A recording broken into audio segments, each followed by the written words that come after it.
lo dicho en el libro de Hechos, Hechos 2, el versículo 16. En este contexto nos dice que Pedro se levanta a hablar a la multitud, porque la multitud dice que los veía a ellos un tanto extraños, como si estuvieran borrachos. Entonces, en esta historia se levanta Pedro a decir que no están borrachos, sino que es la profecía que se está cumpliendo. Vamos a leer lo que dice Hechos 2:16. Mas esto es lo dicho por el profeta Joel. Él ya menciona el nombre del profeta y dice así: y en los postreros días, dice Dios, derramaré mi espíritu sobre toda carne, y vuestros hijos y vuestras hijas profetizarán, vuestros jóvenes verán visiones, y vuestros ancianos soñarán sueños. Y de cierto sobre mis siervos y sobre mis siervas en aquellos días derramaré de mi espíritu y profetizarán. Y daré prodigios arriba en el cielo y señales abajo en la tierra, sangre y fuego y vapor de humo. El sol se convertirá en tinieblas y la luna en sangre antes que venga el día del Señor, grande y manifiesto. Y todo aquel que invocar el nombre del Señor será salvo. Estamos viendo aquí que Pedro trae todo esto que hemos leído, que está en el libro de Joel, él lo trae completo. Me imagino que si él lo presenta tal cual es porque todo lo que dice tiene que ver con lo que está pasando en ese momento. Es decir, esto que ustedes ven, que este grupo de discípulos de Jesús están hablando en otros idiomas o en otras lenguas o en lenguas angelicales, no importa, están un tanto pareciendo como personas borrachas y hablando en otros idiomas, en otro lenguaje, todo esto que ustedes ven es el cumplimiento de la profecía de Joel. Pero él no trae una sección, él trae casi una gran parte del libro de Joel, lo que acabamos de leer. Si lo trae es porque tiene que tener alguna utilidad, es porque está diciendo que se está cumpliendo todo lo dicho allí. Pero podemos nosotros decir que para qué entonces él tendría que traer la sección que dice: daré prodigios arriba en el cielo y señales abajo en la tierra, sangre y fuego y vapor de humo, el sol se convertirá en tinieblas, la luna en sangre, antes que venga el día del Señor grande y manifiesto. Si él trae esto es porque estaría diciendo que ese día sería el día del Señor grande y manifiesto, porque hay una manifestación, hay algo extraño, llegó el Espíritu Santo, pero entonces, ¿por qué él tiene que traer el tema del sol, de la luna, de las señales de sangre, fuego, si todo eso no formaba parte de lo que estaba pasando en ese momento? Tendría que haber dicho solamente la sección derramaré mi espíritu, etcétera. Ahora, nosotros vamos a hacer un muy breve análisis del texto de Joel. Esto está en Joel, capítulo 2, el versículo 28. Ahora, en realidad no es necesario ingresar siquiera al hebreo. Voy a ver solamente la traducción, tal cual la tiene la mayoría, para ver algunas cosas importantes. Tan solo en el español nos daremos cuenta. Dice Joel 2:28, y después de esto, derramaré mi espíritu sobre toda carne, y profetizarán vuestros hijos y vuestras hijas, vuestros ancianos soñarán sueños, y vuestros jóvenes verán visiones. Hasta aquí ya vemos un cierto cambio en lo que dice Pedro y lo que dice el texto de Joel mismo, en la misma Biblia, en la misma traducción. Y en realidad en hebreo también dice después de esto. Dice, y después de esto, no dice en los postreros días, dice Dios. Esta sección no está en el texto de Joel. Y es una frase muy larga. Y en los postreros días dice Dios, incluyendo el nombre de Dios. Esto no está en el original. Cuando uno desea traer algún versículo para corroborar algo, sí necesita traerlo tal cual está en el texto original. Bien, el versículo 29 de Joel 2 dice: y también sobre los siervos y sobre las siervas derramaré mi espíritu en aquellos días.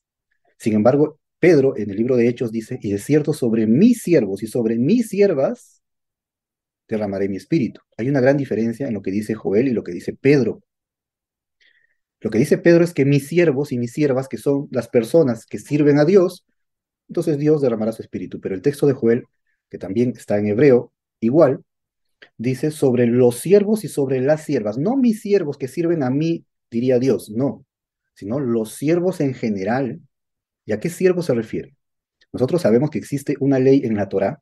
En el libro de Éxodo, capítulo 21, habla del siervo hebreo, que tiene que servir durante 6 años y después de ello saldrá libre. Hay toda una ley del siervo hebreo, tanto siervo como sierva. A ellos se refiere, según la transmisión oral, lo que dice el texto de Joel, se refiere a esos siervos, los siervos y las siervas, no mis siervos. Hay una gran diferencia entre las dos cosas. Eh, Versículo 30 del libro de Joel: y daré prodigios en el cielo y en la tierra. Y Pedro dijo: y daré prodigios arriba en el cielo y señales abajo en la tierra. Él añadió la palabra señales. En realidad ningún judío puede añadir una frase al versículo de la escritura. De todas formas, digamos que esto simplemente fue tal vez un error humano, no importa, sigamos. Eh, Dice aquí, sangre y fuego y columnas de humo. Y Pedro dijo, sangre, fuego y vapor de humo.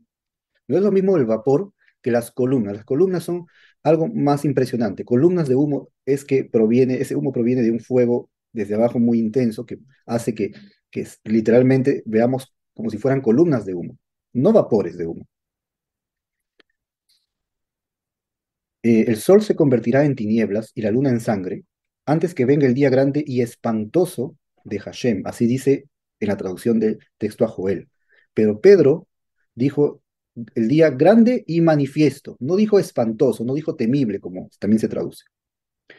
El día grande y manifiesto me da la impresión a mí que es un día especial donde se manifiesta algo bueno. Pero en el texto de Joel, el día grande y temible, como dice en otra traducción, o espantoso, es un día de castigo, justamente. De ahí viene el por qué se dice sangre, fuego, humo, el sol se convertirá en tinieblas. Todo esto habla de castigos.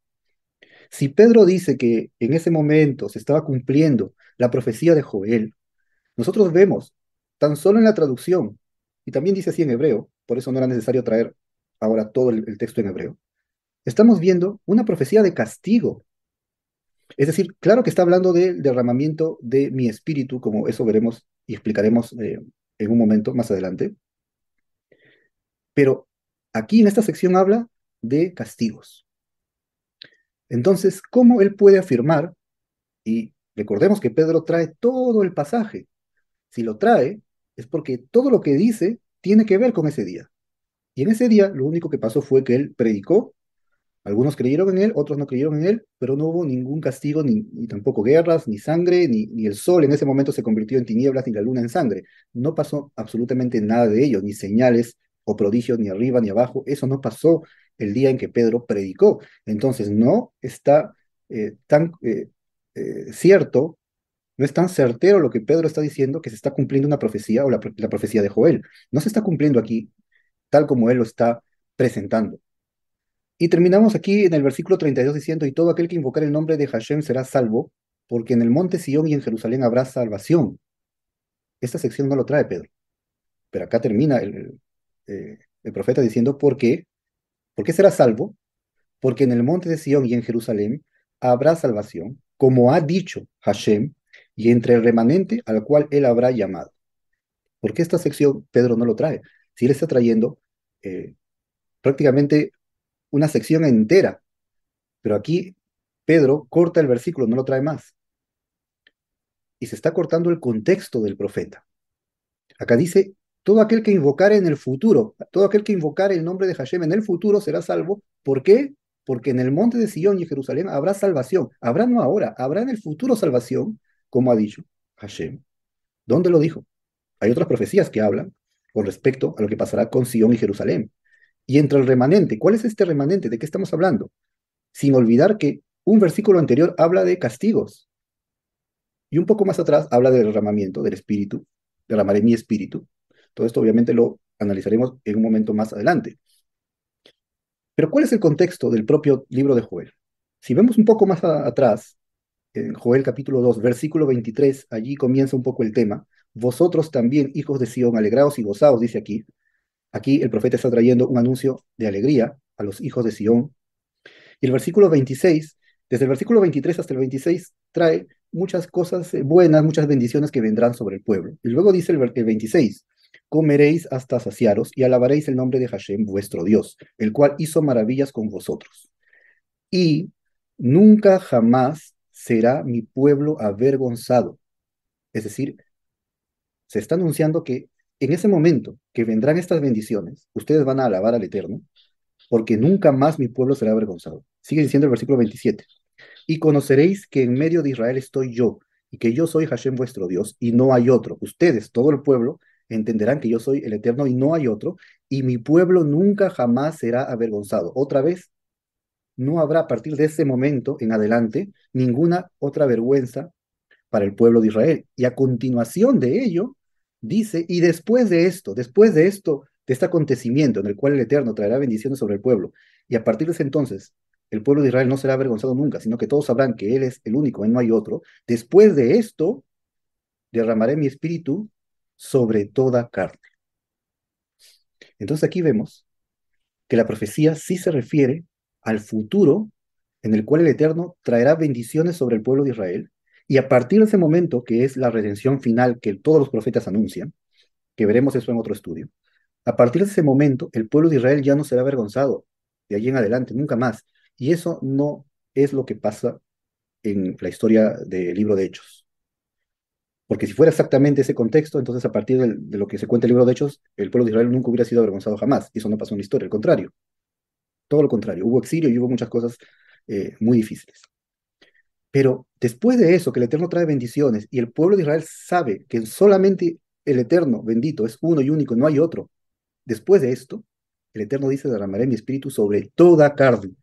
Toda carne es aquí el tema central, que el Eterno primero anuncia salvación y ayuda al pueblo de Israel.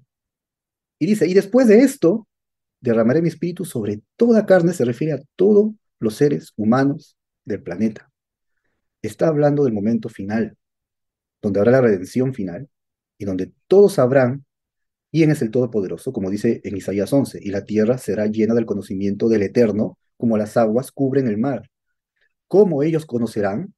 El Eterno está diciendo que parte de ese proceso que la humanidad entera conocerá al Todopoderoso es que derramará su espíritu sobre toda carne, sobre todas las personas. Y esto que dice, y daré prodigios en el cielo y en la tierra, fuego, columnas de humo, el sol se convertirá en tinieblas, todo esto que es castigo, como dijimos, se refiere, según la transmisión oral, a la guerra de Gog y Magog. Porque en el final de los tiempos, el Eterno ya lo dijo en varios lugares de los profetas, que habrá una guerra final, que sería la guerra con la cual culminarían todas las guerras del mundo, es la guerra que se conoce como Gog y Magog. Y allí el Eterno enviará castigos contra los malvados. La guerra de Gog y Magog es la lucha esencial entre el bien y el mal, tal cual. Allí el Eterno los castigará y para ellos el sol se convertirá en tinieblas, es decir, no tendrán más que angustias, porque ese es el día grande y temible del Eterno, de castigo para el malvado. Y por eso dice, en ese tiempo, todo aquel en el mundo que invoque el nombre del Eterno, que no se una a este grupo de malvados luchando en contra de Dios, como se explicará en otro momento cómo sería esta guerra, sino que en ese tiempo todo aquel que invoque el nombre del Todopoderoso será salvo en ese momento, en ese tiempo. No habla de la salvación como concepto de doctrina cristiana, que es un tema aparte.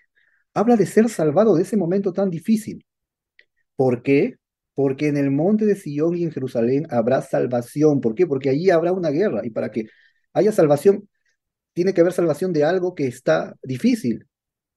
Y habrá un remanente, es decir, quedará, después de esta dificultad de la guerra, quedará un remanente, que son tanto del pueblo de Israel como de todas las naciones, aquellos que invoquen el nombre del Eterno. No se refiere a aquel que invoque ahora el nombre del Eterno, porque en el momento en que Joel está anunciando esta profecía al pueblo, el pueblo le podría haber dicho, pero nosotros todos los días invocamos el nombre del Eterno. No se refería Joel a eso, se refería a ese tiempo final, que en ese tiempo todo aquel que invoque el nombre del Eterno pidiendo su ayuda, el Eterno lo salvará de ese momento tan difícil que es la guerra de Gog y Magog. Esto es, de manera fundamental, la explicación de esa sección. Por tanto, no tiene nada que ver con lo que Pedro les dice en esa reunión con respecto a la llegada del Espíritu Santo en el contexto y en la doctrina cristiana. Eso lo hemos visto hasta aquí.